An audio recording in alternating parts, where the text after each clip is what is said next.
Before we begin this video, I've got 3 questions to ask you about the challenges that millions of people face in their lives each and every day.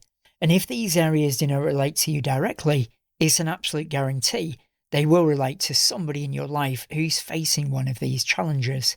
So, knowing this information can help you help other people in your life. The first question is, why is it that millions of people each and every day find themselves in job roles that they either find unfulfilling, or if they're in the job role that they want to be in, they never seem to be able to progress, or they may be working 60 to 80 hours a week for a dream that's not even their own, and find themselves getting stuck in this loop month after month, year after year. Or what about those millions of people who want to be in a relationship, that wonderful romantic relationship with a kindred spirit, yet no matter how hard they try, they seem to attract, quote, the wrong person again and again and again. We know that they are an amazing catch. Everybody tells them that they will be the perfect partner for Mr. or Miss Right. But unfortunately, again, they never seem to be able to make it work. Or what about the millions of people each and every day who set goals? They want to lose weight, get fit, tone up, or it could be to learn a new language or learn music or set up any goal that they want. But they try and try and try, and then they keep finding themselves getting this loop of 1, 2, 3, 1, 2, 3, 1, 2, 3. They never progress. And month after month, year after year, they find themselves back at square one. Well, is it like the gurus say, where we should just think really, really positive? But you know the fact that if you've been in that situation yourself, you've tried that. You've tried the thinking positive. And if you try to think positive, that kind of feels like a bit of an oxymoron in itself. But what's happening is there's something underneath that's happening in plain sight, but we're just not taught about it. Now, this that I'm going to be showing in this video is module 3 of my entire course, Life Beyond the Ego's Mask. The information in this course took me probably around 25 years to figure out. It goes on to help people understand about when we are tiny little people as children, we are often born into a world that's just too overwhelming. People around us might either be doing their best to help us out or struggling themselves, and we get overwhelmed or taught misinformation. And with that, we have the user guide that may not be aligned to the successful life that we want. And then we find ourselves using this outdated map, if you will, and we don't get the life that we want. So again, we do that think positive attitude and we end up back at square one. Now, as mentioned, this is module 3 of Life Beyond the Ego's Mask. So if you're interested in the full course, click the link in the description below. But this particular module, Are Things As They Appear, goes into this angle. How often do we see, especially on social media today, where millions of people claim to be living their best life? They have all the money, all the success, all the happiness. But really, if you scratch beneath the surface, all is not as it seems, meaning are things as they appear. So in this module, although it's a standalone course in itself, it is part of the bigger program. So go through this and it will help you understand how so many people get caught up in this illusion of just not feeling good enough. No matter what they do, no matter what they achieve, it never feels enough. So they keep on trying to get more and more and more. But the more they get, the hungrier they feel. So with all that said, let's begin module 3 of Life Beyond the Ego's Mask. Are things as they appear. The content or information in these videos is for educational and informational purposes only. Let's begin. Module 3. Are things as they appear. Now this is relating to what we started to discuss in an earlier module about the 2 realities that your mind is trying to process. As you remember, we mentioned about the reality that you can see, the things that you can see, hear, taste, touch and smell, and then what we think is actual reality. So an example here from my own life would be the very first time I went to a social networking event to try to build my confidence. I read the self-acclaimed guru books about you can't prove that no one's going to reject you and that you can't prove that anybody's going to hate you, etc., etc. But inside, I still felt like that pathetic waste of space that everybody hated. But I kept telling myself that I can't prove that. So I went to that social networking event, and guess what happened? I opened the door, and within 15 minutes, pretty much had a full-blown panic attack. Completely convinced that everyone was going to reject me, even though I was running it through my mind that I can't prove anybody's going to reject me. And this again is why these self-acclaimed think positive gurus are missing out a huge point. Because no, I couldn't prove that anyone was going to reject me. I didn't know anybody there, but I believed that that was what was going to happen. Now, further along in this program, we're going to talk about this famous word, irrational. You see, with these two realities that our mind's trying to process, one might appear as incredibly paranoid, but we can't prove that to be a reality. So then we start telling ourselves we're being irrational. But what's actually happening is we're not respecting our self-image. And that's what we need to recognize back to Module 2. Own your story. See your reality. One statement I always love that summarizes this module is, see things for what they are, rather than what you think they are.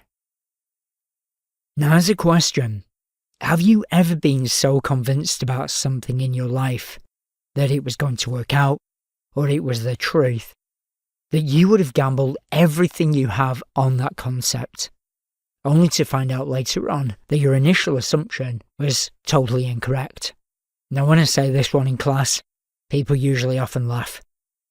Because how many people in this world have gone on a date, and within 3 or 4 dates of being in that new romantic relationship, they start to say, this is the one. I'm going to get married to this person. Where have they been all my life? They are my soulmate. And then in a month's time, they're sat there with their head in their hands going, I can't wait to get away from this person. Because what they assumed was going to happen at the start was very different in a month's time. Now, as you're going to find out, the human mind guides itself around the world by using an internal map made up of perceptions. Now, these perceptions are what your mind thinks the world is. These perceptions are also what's known as belief structures. Now, further along in this program, we're going to be discussing belief structures at great length. This is just an introduction here. Now, you might need to write this next paragraph down because it's very important. If you're not familiar with the concepts of beliefs and perceptions at this moment in time, it may sound a bit confusing or may not make sense. But we're going to be going over it again and again, so it will make sense further along.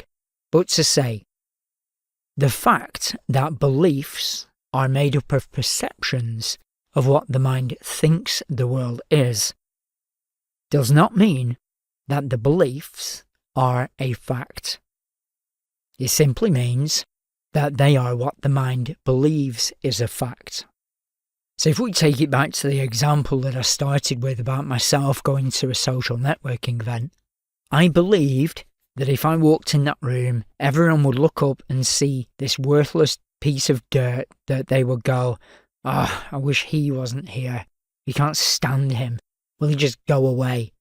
We'll pretend to be polite to him, but we really don't want him here. Now, that was my belief, and I believed that to be true, but that wasn't a fact. It's just what I believed to be a fact. Now, again, if any of that sounds confusing in any way, we're going to be going over it again and again all the way through the program. Now, although there are a great many advantages to the mind interpreting the world in this way, it can also bring with it a great disadvantage. And that is that you can unknowingly be taught the incorrect map. And it's this taught that we're going to focus on here, because this means when we are learning from other people. So in essence, we can learn an incorrect map from other people. Now, through this module, I have one main aim that I really wish to convey to you, and that is that you start to question everything. Not just today, but from your past as well. Now, as mentioned in an earlier module, when we're young, we look to the people around us to educate us in the ways of the world. Now, ideally, they will teach us a really healthy map, and that will set us up for the best advantage in life, because, as children, we are completely dependent upon those around us, because we're unable to fend for ourselves, we're just children. Now again, if we're taught correctly, then we will have acquired all the necessary skills, or a lot of them, to create our own abundant life. Again, back to Module 1, abundance is whatever it means to the individual. But what if we were not taught correctly? What if the information that we've been learning in a lot of our lives is missing something that we have never realised? Now personally, even at a young age, I always found it curious, in fact just point blank confusing, as the school that I attended would demand that I learn subjects such as geology and history, when what I really needed to learn was how to survive school when I was being bullied. To me, at that time, what was the point of learning chemistry when I found it nearly impossible to speak to classmates? Now to ask you, do you feel the information that you've been taught during the majority of your educational life was as relevant to you as you needed it to be at that stage of your life? Now to mention that asking questions such as this is never to insinuate any blame to any particular education system, because that would be of no value at all. But my point here is to ask you to reflect on what you have really been taught during your life. Is it a possibility that you may have been taught by people who were genuinely thinking they were teaching you correctly, but in reality, the information that they were teaching you may not have been as effective as they actually thought? Also, if this has happened, 1, how would you know? And 2, if they have been teaching you information like that, what could this have cost you? Now, there are 2 stories that I'm going to go through in this module, and these will be part of upcoming modules as well, so remember these. The first one is Joe Goes to the Big City, and the second one is the story of the sugar and salt. Now, I say Joe Goes to the Big City. This is referring to that fictitious character, Joe Bloggs, so this means it could be anybody.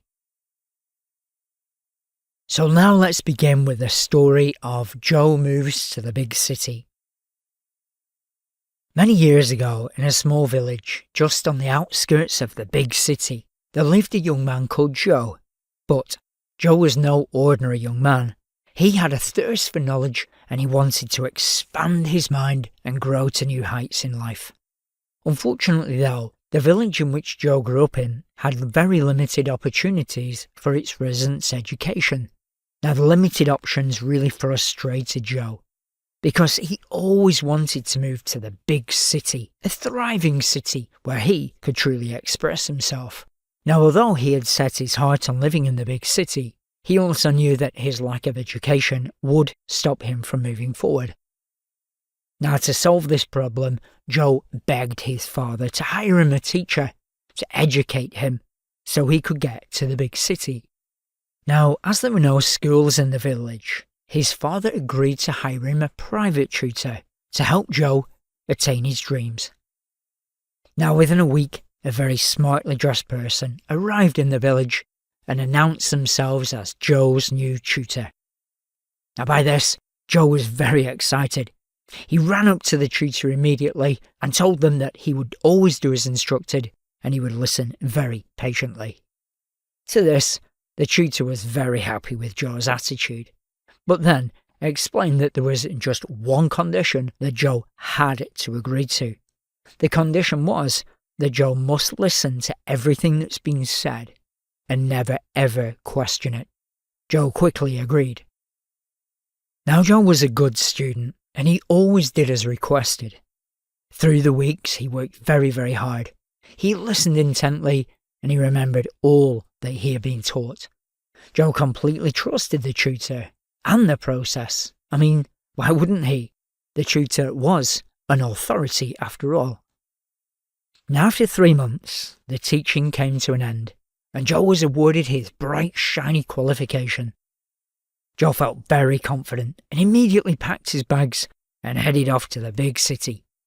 Now once in the big city, he told all of the potential employers of his high level of education, and being very impressed, one employer gave Joe a job that very same day as a builder's merchant in charge of stock. Now Joe arrived on his first day with unstoppable energy, and he worked very hard. When the 5 o'clock whistle blew, he realised that he was very tired. So he said a cheery goodbye to all his new team, and he looked forward to seeing them all again tomorrow. And Joe went home to enjoy a very sound night's sleep. The next day, Joe got into work with this huge smile still beaming away. But, to his shock, the owner of the company was not smiling. In fact, the owner was absolutely livid. He was furious, and he began to scream and shout at Joe as soon as he walked in the office. "All the orders you sent out yesterday were wrong. Joe, you've cost us thousands of pounds. You can't add up." "Rubbish," Joe protested. "All my adding is correct. I'm highly educated." "Okay then," screamed the owner. "What's 2 plus 2? 5, said Joe proudly. Poor Joe was sacked immediately. On his way home, Joe came to a very cold realisation that the tutor taught him the wrong information. He felt very let down by this, and also very confused. How can this happen? He asked himself. The tutor was supposed to educate me in the correct way, but they didn't. Joe also felt very let down because not only was the information incorrect, but he'd also trusted his tutor, trusted an authority. And if he couldn't trust his tutor and authorities, then who could he trust? He then asked himself another question on that very cold, lonely walk home. What else he may have learned during the course of his life that was also incorrect. So one question is, have you ever been in Joe's position? I think probably we all have. Question everything. Now, quite often when I teach my own courses and workshops, I'll add into the syllabus, depending on which type of course it is, one of the most powerful techniques that can help students grow. The technique is to allow the students to question the reality which they think they know. And the technique is as follows. I will wait until we are at least halfway into the course, and again, depending on the type of course, because I won't use this with all courses. But I'll also make sure that all of the students have got to know each other and feel very comfortable with each other. For me as a trainer, that's very important, that everybody in the class feels that they can just be themselves. Then I will ask them all to take out all of the notes that they've made all the way through the course and all the information that I have personally taught them. And then I will ask them to find every possible inconsistency or every reason why the information could be invalid, and to also question my own skills as the coach and trainer. Now, I don't make this a quick exercise either. I usually make it into either a 20 or a 30-minute exercise. And then, on top of that, I ask the groups to present the findings to the rest of the group, with me in the room as well. Now, although for me, as a trainer, this might sound like class suicide. Because what if they stop believing me as trainer? What if they don't like me and ask for their money back? What if they think I'm a scam artist, go and tell all their friends that Paul Ryder is a useless trainer? But although it might sound like class suicide, it is just the opposite. You see, true learning in life happens when a person who is learning information not only has the option to absorb the information that's been taught, but to also cross-reference it with everything else in their life that it's related to. You see, if any student attends a course and just blindly accepts the information without question, then there is always that possibility that they have only half learned. Now, for me as a trainer and as a human being, it's always very interesting to watch students' reactions when I do this exercise. Some students might feel very guilty, remember that anxiety I've done something wrong, about questioning me as their trainer. While some students feel quite irritated, I've had students just walk out of the room furious because to them it may be that I'm insinuating that there's a possibility that the information which I've taught is flawed. And other students can just simply be very confused. Because in reality, how often do you go on a course and a trainer asks you to doubt them and their information and then present it to their face? Now, for us all, there is much more of a greater lesson with this technique. The lesson is to train people to learn information and then cross-reference it with what they've absorbed and cross-reference it with everything else in life, rather than just blindly accepting it. Now, when we learn information and then we question it, it can bring the creative part of our mind into play, and with that, much more knowledge can be absorbed. And yes, you've guessed it, I also advise that you do with this entire program as well. Question it. Ask yourself, do you believe the information which I'm sharing here is correct? Get into the habit of questioning everything. And a phenomenal book, which I feel is a great supplement to this part here, was just an amazing book by itself, is the book Who Moved My Cheese? If you've not read that before, go and read it. Or I think there's a video about it online as well if you prefer a more visual image. Now, for me as the author of this program, I'm not here to say that I know everything, because I definitely don't. I'm just here sharing the information which I believe is correct from my research and experience. But unless you can question it, you're not going to have grasped the essence of my message. Question everything. It's not to say that the information in this program or other things that you've learned is wrong, but you just have to question it. The School of Life. Now, although there are some parts of the education system which are flawed, because there isn't everything, remember, we're all human, there are also a great many advantages to the education system as well. Some of the greatest minds that we have ever known may not have been able to achieve the levels they did if it was not for truly great teachers that helped them focus their skills. So my point here is never ever to criticise the education system, but just for you to be aware of what you're learning and its relevance to you. As mentioned, simply accepting the information which is being taught to you without questioning it could cause you potential risk and loss. Now, when many of us think about the education system, we may envision schools, colleges and universities. But as mentioned in an earlier module, there is another education system which will have much more of an influence over our belief systems than we may ever realise, and that is the School of Life. In reality, the place that we will learn most of our beliefs and expectations about the world is in daily life. Each and every day, our mind is working away like a supercomputer, storing and analysing and cross-referencing everybody around us and our environment and creating belief systems from the information that it's gathering. So, if we can be taught the incorrect information from our education system, schools, colleges, etc., the same can happen in your daily life. However, in daily life, the information that we learn is much different. Whereas the education system might revolve around learning skills based upon a syllabus, in life, we are learning so much more. For example, take a moment now and ask yourself, where did you really learn how to communicate with people? Where did you learn your manners and your etiquette? Where did you learn how to act in the various groups in society? The answer is in life itself. You have learned all of your social conditioning and your attitudes through your environment. But think about the thousands of impressions that are going on all around you. For example, social media.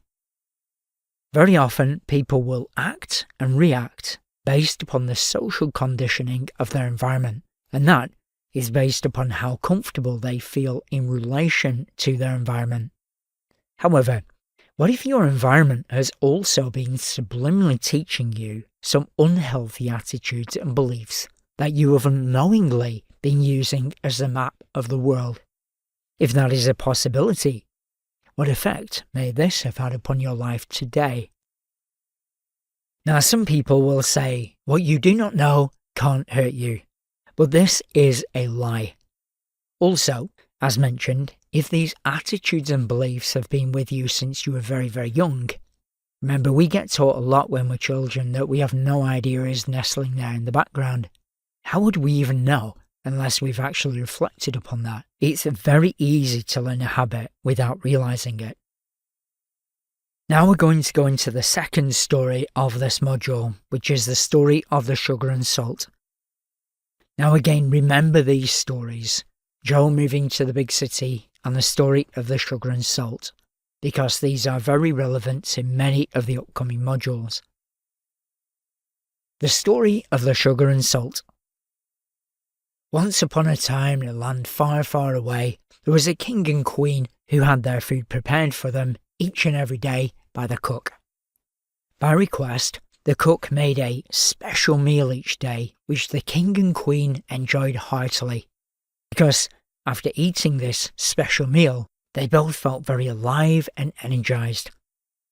The secret ingredients that the cook added to the meal was a healthy amount of salt. Now, in reality here, salt, or sodium, has vitally important properties to the human body, and it's actually essential for survival.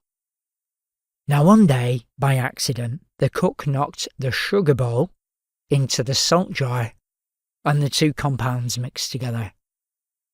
Now when I'm talking about sugar, I'm not talking about carbohydrates in general here. I'm talking about the junk food sugar, the refined sugar, which, in all honesty, is a very unhealthy compound, and the body does not need.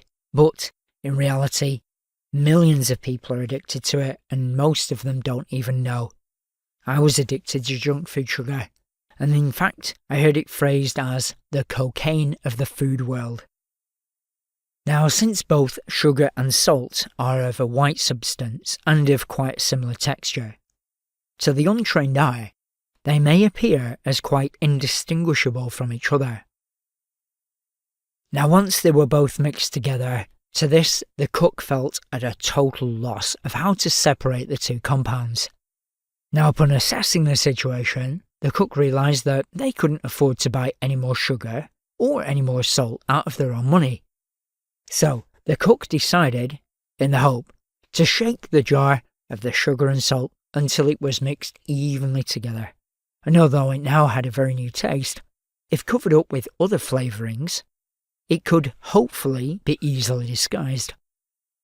So, the cook chose to start making the king and queen's new favourite meal with this new mixture. The first day the meal was served containing this new mixture, the king and queen noticed its strange taste, and at first they were not quite sure whether they liked it or not. However, the king and queen also noticed a seemingly pleasant high feeling, which, as we all know if we've been there, is the sugar rush. And then they both decided that the change in taste was actually worth it, due to this new high feeling. They both couldn't work out a reason for the high, but as they liked it anyway, they were not overly concerned. But what they also didn't take into account is that what goes up must come down. Just out of curiosity though, the king and queen asked the cook why they felt this sudden rush of energy, and why the meal tasted different from normal. Of course, the cook claimed that it was the same mixture as normal, but then they redirected the king and queen's attention to this high feeling, and they could make more of it if the king and queen wanted. The cook distracted the king and queen away from their first question, because the cook did not want to get caught out for accidentally mixing the sugar and salt together. Back in the kitchen, the cook was now a little worried, because the king and queen had realised the change. But then realises again that the cook cannot buy any more salt and cannot buy any more sugar, and also cannot separate what's mixed together already. The cook then remembered that the king and queen did like that high feeling, that sugar rush, and then the cook had a new idea. What if they were to start to add more and more sugar to the meal each and every day, giving the king and queen that high feeling more and more and more, in the hope that then the king and queen will become so consumed by this new high that they will completely forget about the new taste. So the cook attempted this method. Each day, the cook started to add an increasing amount of junk food sugar to the king and queen's meal. And then, if you've ever been there yourself, like millions of people, soon enough, the king and queen became hopelessly addicted to the sugar rush, and then started to demand more and more of this secret ingredients. To this, with relief, the cook happily obliged, believing that they were now off the hook for any blame of mixing in the sugar. Unfortunately though, as we all know, as junk food or refined sugar is very unhealthy, which again is a fact for anybody, the high consumption, now driven by the king and queen's addiction, had started to affect their health, namely type 2 diabetes. Now if you want to look into type 2 diabetes and insulin resistance, I'd highly recommend Googling it. Now because of this, both the king and queen now feel ill. Their energy is very low and they get tired at many points throughout the day. Of course, the king and queen cannot really understand why they always feel so unwell, because to their knowledge, they've been eating the exact same meal each and every day, and nothing's changed. So with that, they both blame their ill health on their age, like millions of people do, and they continue to eat this new meal. Now, over the course of many months, the king and queen's energy deteriorates to such low levels that they have to rest and sleep at various points throughout the day. But again, they both just assume that this is life, and they adapt their life accordingly. In the human mind, this is known as habituation. Things aren't quite right, but we just learn to accept them. But as this time progresses, the people around the king and queen began to notice that they're doing a lot less activity, and they also both start to avoid their friends because normal conversation has now become a struggle. Their energy and lifestyle continue to deteriorate, but they still keep eating this special meal because they believe it's this new magic meal that gives them the high, or so they hope. The reality is, though, that the king and queen are now caught in the trap, assuming that this new meal is the very thing that can cure their ill health, when in reality, it's this new meal that is the cause of their ill health. Now, sugar and salt to the untrained eye mixed together may look exactly the same, but will have a huge impact on a person's health. But this then begs the question, how would a person ever know the difference if they were not told? Quote, "Dripping water hollows out a stone, not through force, but through persistence." Ovid. Let me ask you another question. What have you learned without realizing it?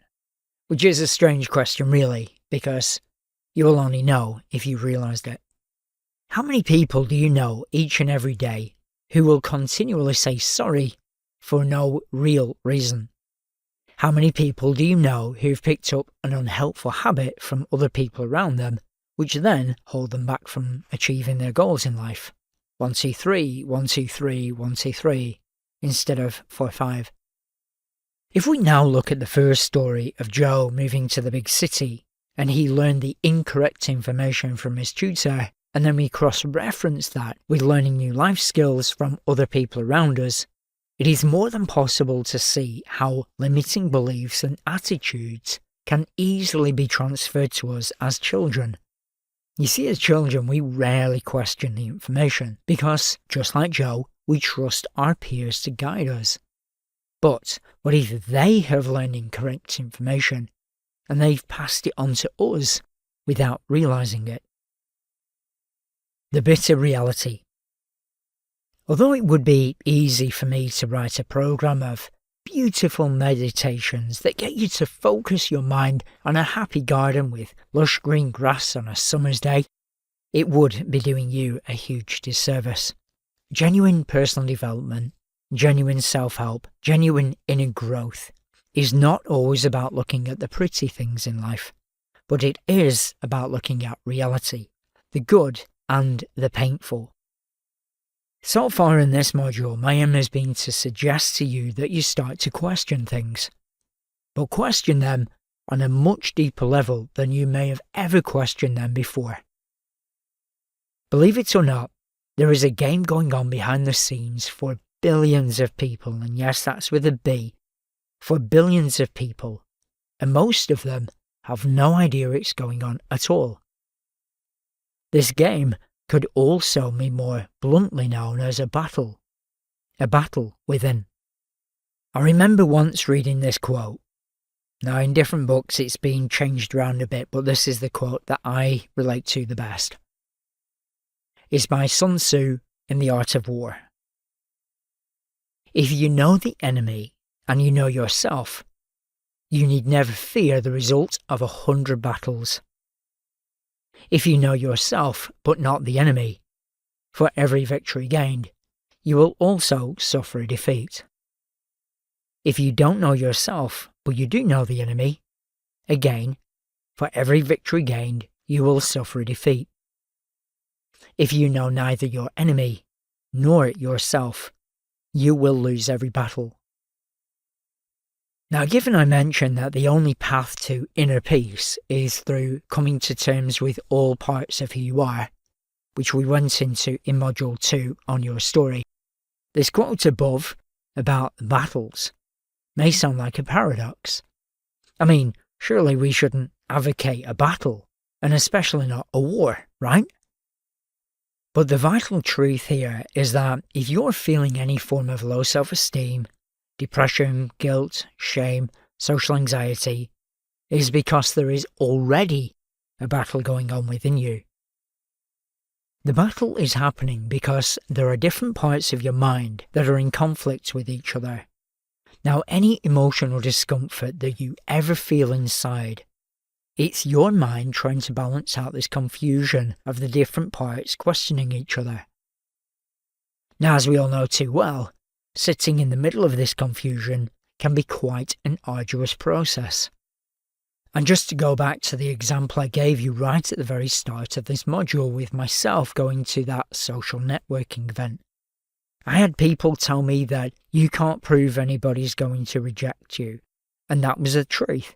I walked in there saying, I cannot prove that people hate me.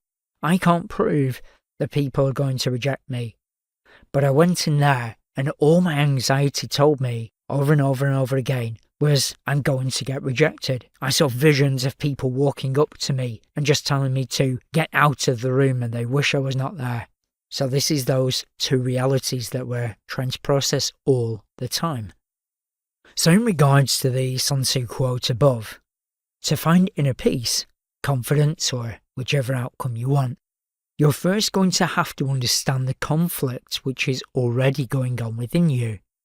Once you understand the conflict of these different parts of your mind fighting with each other, only then can you begin to resolve it. Back to Module 2, Own Your Story. It's important to see who we are within and how we feel about our lives, rather than just think positive. The con trick. The ultimate illusion of the mind. Now this is where we're going to start to introduce the rest of the program, all around the mask and the con. Now millions of people all across the world are unknowingly caught up in an internal battle of different parts of their mind. Yet again, if these self-acclaimed gurus, if they are right, all we need to do is just sit there and meditate on a bright future and all is going to be well. Well, if that's true, then why is it that millions of people, as we've discussed earlier, seem so unable to break free from their inner battles of low self-esteem, guilt, shame, or low confidence. Quote, "The greatest trick the devil ever pulled was to convince the world he didn't exist." And that's a quote from the film The Usual Suspects. And just to add in there, that quote in relation to this program is not in any way of a religious orientation. But to ask you another question here, because I'm going to ask you a lot of questions as we progress through this program, what if there is a belief system within you right now that's hiding in a place you would never think to look? Or what if it's been with you for so long that you've just become so used to it being there that you no longer even question it? To look at the bitter truth, if you are feeling any form of anxiety or depression, stress, anger, guilt, shame, jealousy, low self-worth, a feeling of no value, or wanting to hide from the world, or many other feelings of disconnection, then you are caught up in what I will define as the con trick. Now, it is the truth, and this is fact, that millions of people are caught up in the con, and they succumb to its power each and every day. Although many of these people who are caught up in the con trick will take great steps to avoid the pain that comes with the con, most of them are completely unaware that fighting the con, as we're going to explain soon, will actually increase its power over them. Now, an example here would be like Chinese thumb locks. You may need to Google these. Where, with Chinese thumb locks, if you try to do what sounds logical to escape, it actually tightens around your thumbs.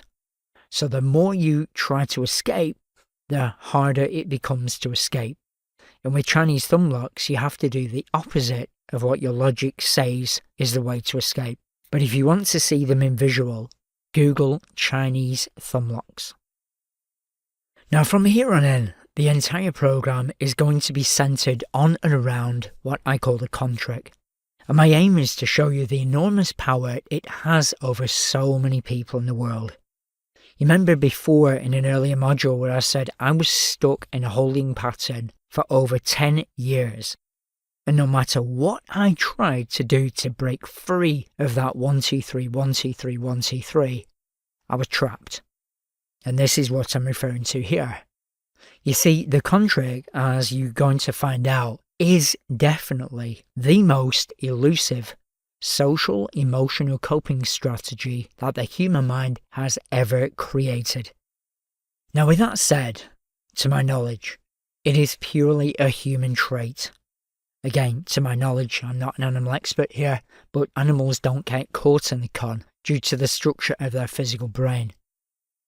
Now, be assured though that the con is not as obvious as you may think, and it hides many levels deep within a person's mind, but also their lifestyle and their emotions. Now, it is essential that each module is completed sequentially, and that you do your very best to fully understand each module before progressing.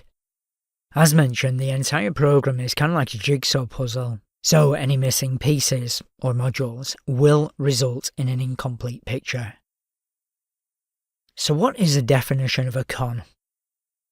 Con, confidence trick.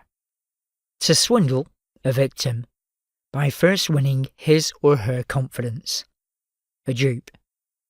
Of, relating to, or involving a swindle or fraud.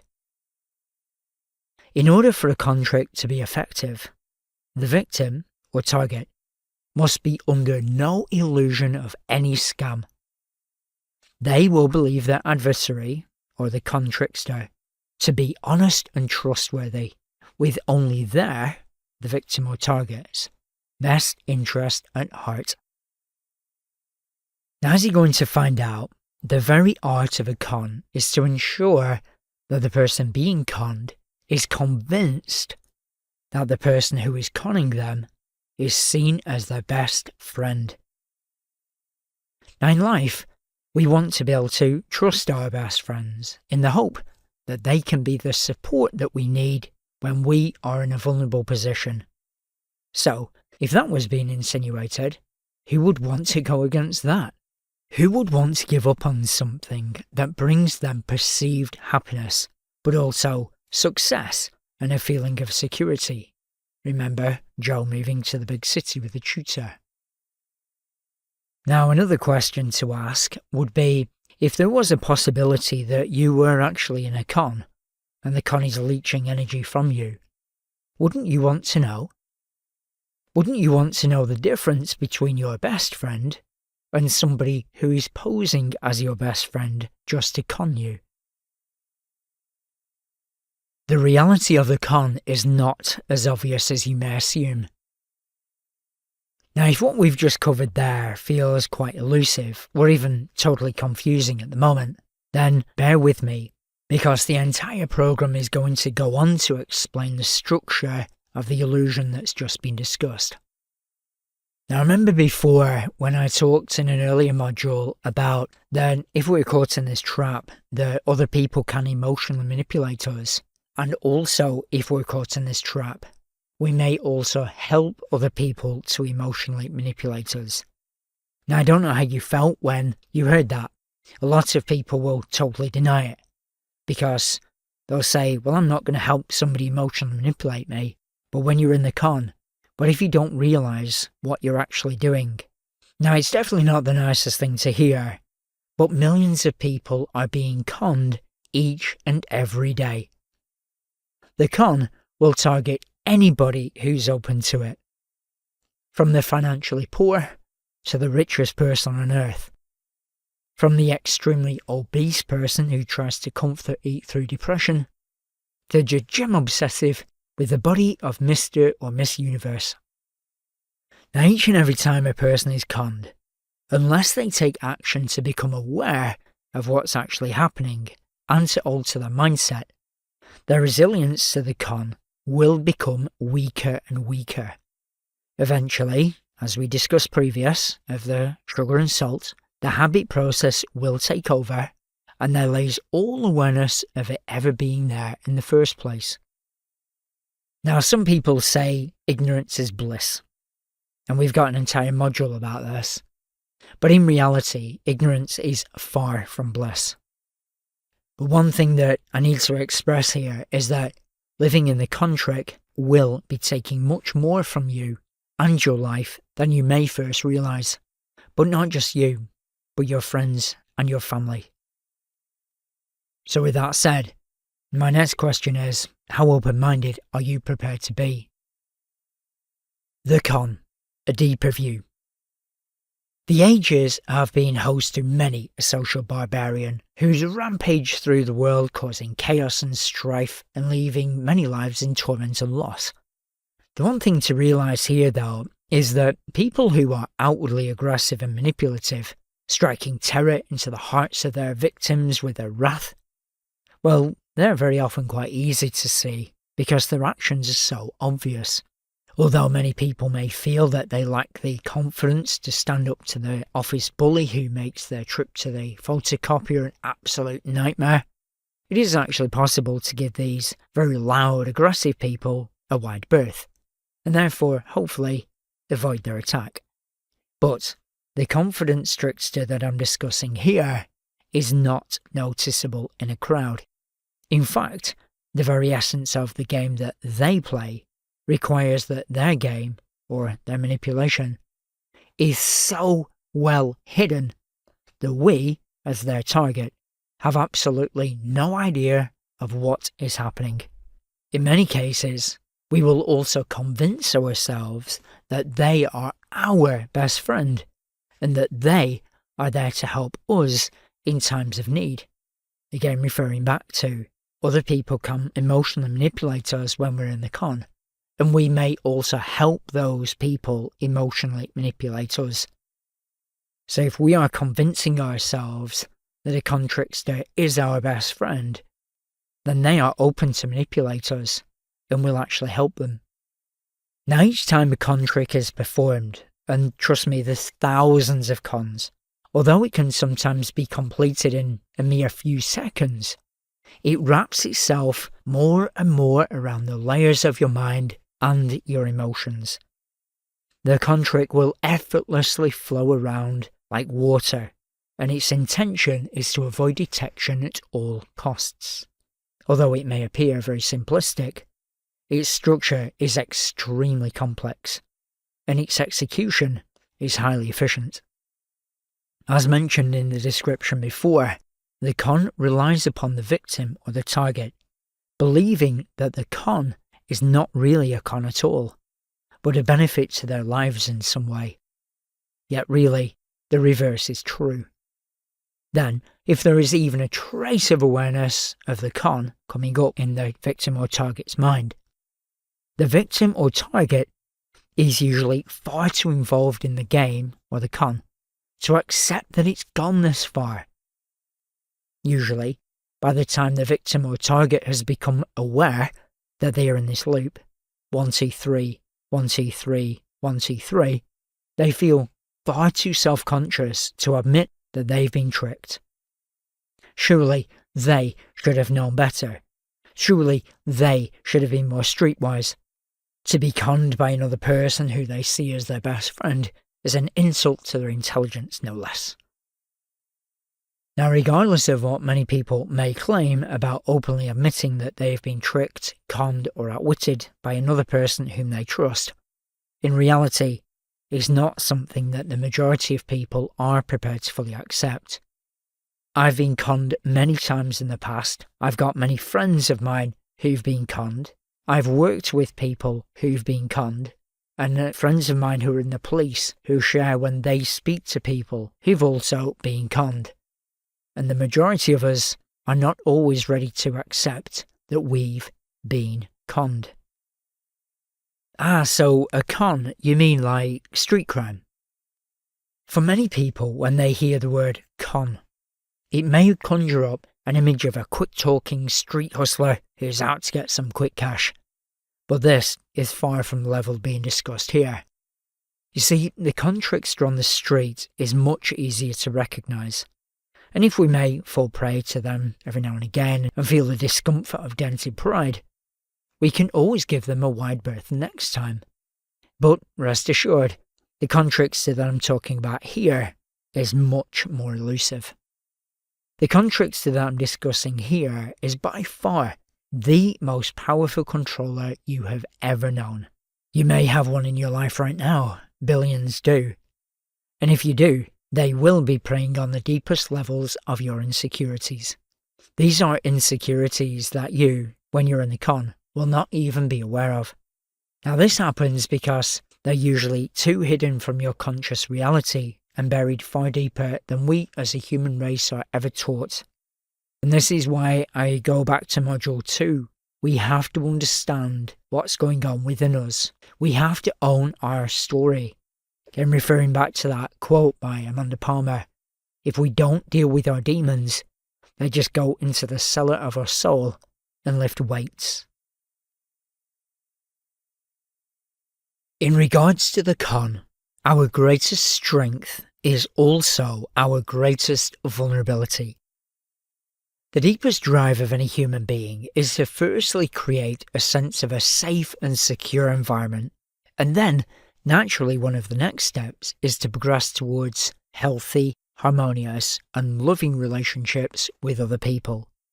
The relationships that we desire may be of a romantic nature, an interdependent working relationship, or simply a good friend who knows our inner demons and accepts us just as we are. Now, as we started to look at in Module 2, relationships are vital for anybody who wants to create a healthy world and connection where there is trust. To know that we can trust and be trusted can bring a strong sense of confidence and inner security while we grow and explore life. It is, in essence, this longing to connect to others and forming strong bonds who reflect our best interests that can give us the perseverance to work through challenging times when we may feel like just giving up. However, it is also the same natural drive that can be manipulated and used against us in the con. I gave you an example of this in Module 2, where a person may say, "I've got your back. You can trust me. I'm your best friend. You can rely on me for anything. And then, when you open up, they turn around and tell you that you're needy or demanding, or they don't have the headspace, or you're taking all their time, or that you're a narcissist, or that you're gaslighting them. That is an introduction of the con, but there are many, many other aspects to that. But remember, there are thousands of different types of this. You don't have to know them all, you just have to know the structure. Although this longing is in part a desire to connect to other people as a survival instinct, and it is also something that's much greater than that, and really is not even fully understood by the greatest minds of science. Yet, it is still something that we cannot turn away from nor dismiss.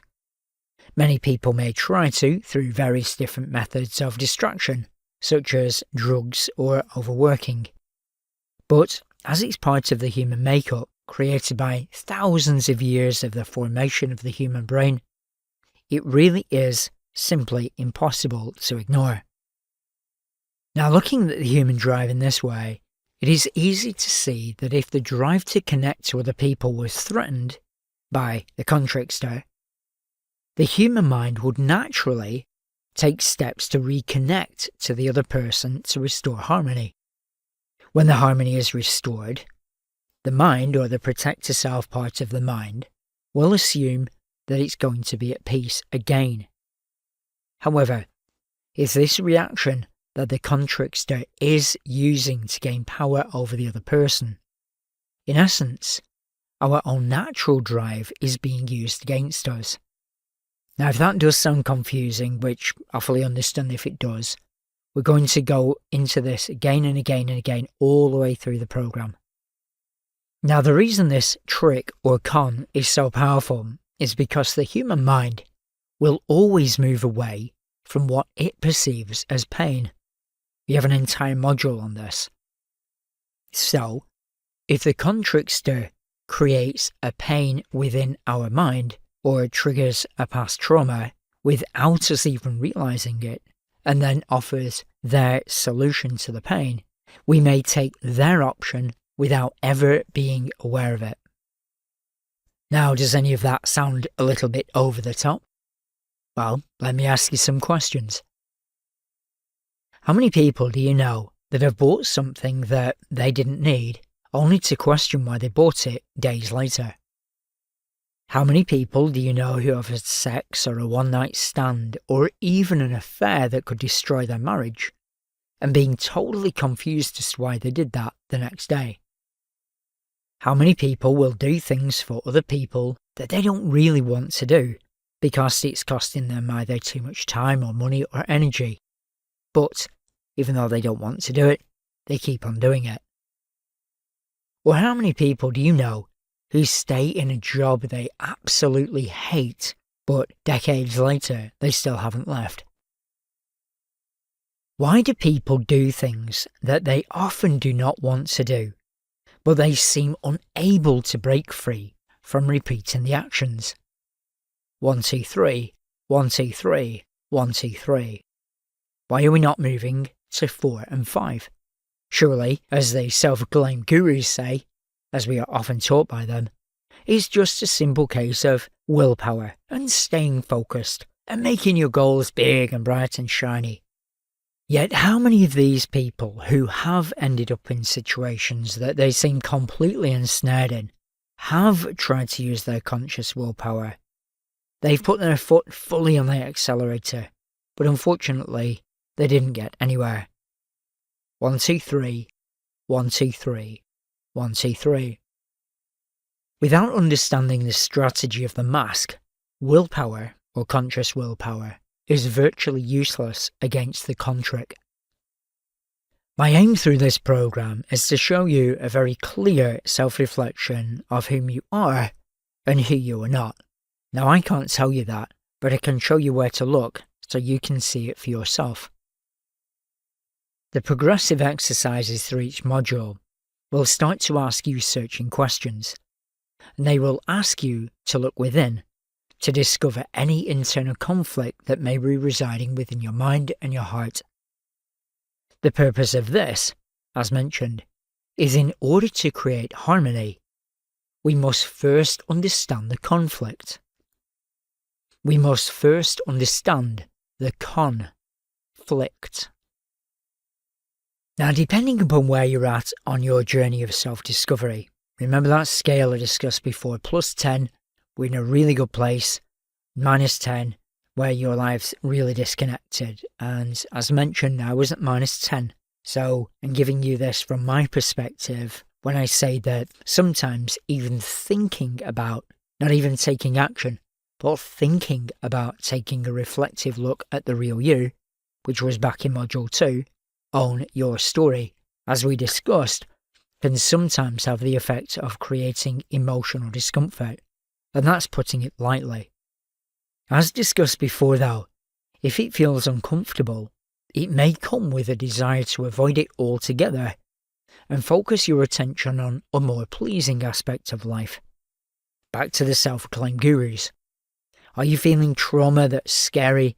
Well, just think about positive things and all your trauma will go away. Remember, it doesn't work like that. But if this does happen and you find yourself focusing only on the positive things and not on reality, you're also going to find that you'll walk straight past the door to the solution that you seek. Now, the question is, why do people avoid what they don't want to see? Well, because it's painful, point blank simple. But there's another reason as well, which is because often as children we can get taught the phrase, what I can't see can't hurt me, right? Or out of sight, out of mind. But is ignoring the hidden self the best option? I think you know the answer by now. If we just simply brush our hidden self under the carpet and forget about our trauma, will it just go away and not affect us? Obviously, now as you know, no, it won't, and it will affect you. And as we progress through modules, I'm going to show you how it unfolds within the inner mind. Now, as I mentioned earlier in a prior module, when I was going through my own journey, I was taught this attitude of think positive by those many self-acclaimed gurus out there in the world of personal development as I worked through my own depression. Now, I know I've mentioned that phrase, self-acclaimed gurus, again and again and again, but it is essential that you understand the difference between actual personal development and fake personal development. When I was working through my own journey, caught in that 10 years of being trapped, program after program, after training course after training course, after guru, constantly reiterated that I should focus on what I wanted and to ignore my anxiety. Now again, although there is an extremely vital place for focusing on what it is you want to achieve in life, for setting goals, for writing them down, for aligning your body language, for being grateful for things, for moving forward step by step, there is also another extremely vital to focus on at the exact same time, and namely, that is the mask and the con.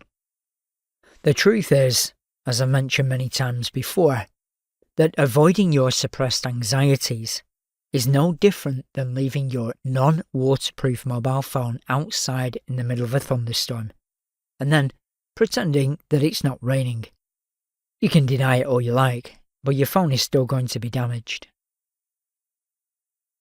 Facing reality. As we go through this program, you will see how easy it is for people to become endlessly trapped in the con and loop 1, 2, 3, 1, 2, 3, 1, 2, 3 within the same pattern week after week, month after month, and year after year, or even decade after decade. You will also soon enough discover that it is low self-esteem, our own self-estimate of who we are, and self-doubt that give the con so much power over other people's actions and thoughts and emotions.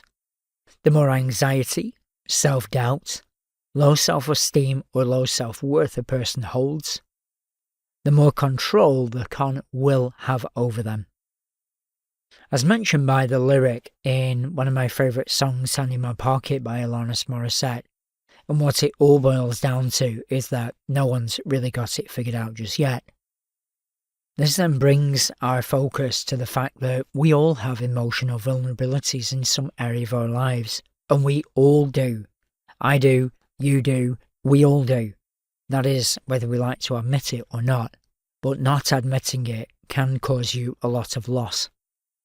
Now, although admitting it might be uncomfortable, it will cause you a lot less pain in the long run. The more you fight, the weaker you will become.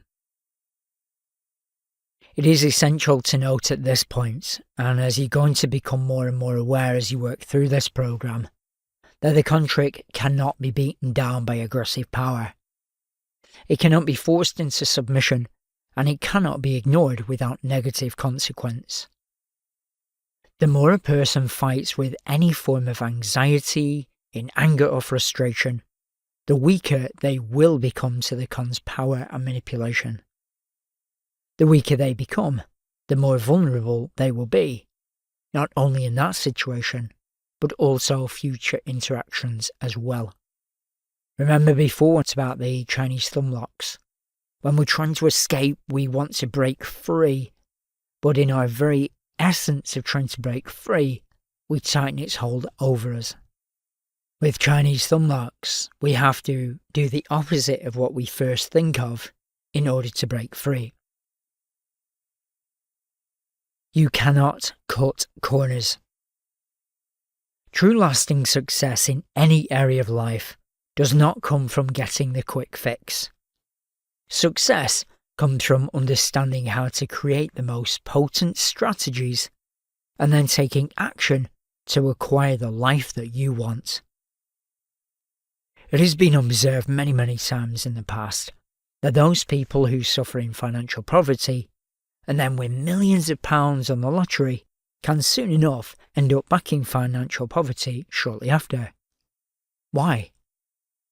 It's because they gained a quick fix, but they did not learn how to create it themselves and thereby keep it. And it's exactly the same with education. Now at school, many years ago, I remember a teacher once saying to me, "If you cheat, you are only cheating yourself." Now to me at that time, that was a lie. Because if I cheated on school exams and passed, which I did on a couple of occasions, I received praise. Yet life, as you leave school, is not like organised school. If you cheat in life, then you really do cheat yourself.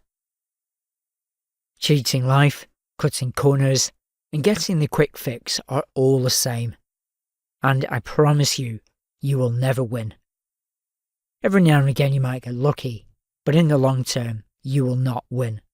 However, the constrictor will be more than happy to step in when you're trying to get your quick fix and start playing their game. The only thing is though, how will you know if they are getting inside your head? Well, this is what I'm going to explain. There is a way to stop their game, but you will need to study all aspects of this program intricately. Remember, do not cut corners. In life, it really is impossible to get lasting, repeatable success by cutting corners. Yes, of course it's true that shortcuts can make success more efficient, but missing out vital steps, which leads to missing out on vital knowledge, will only ever lead to failure, and then to more loss in the long run. And again, you've heard me talk about this. 1, 2, 3, 1, 2, 3, 1, 2, 3. To progress to 4 and then 5, we need to create structure and not go for a quick fix.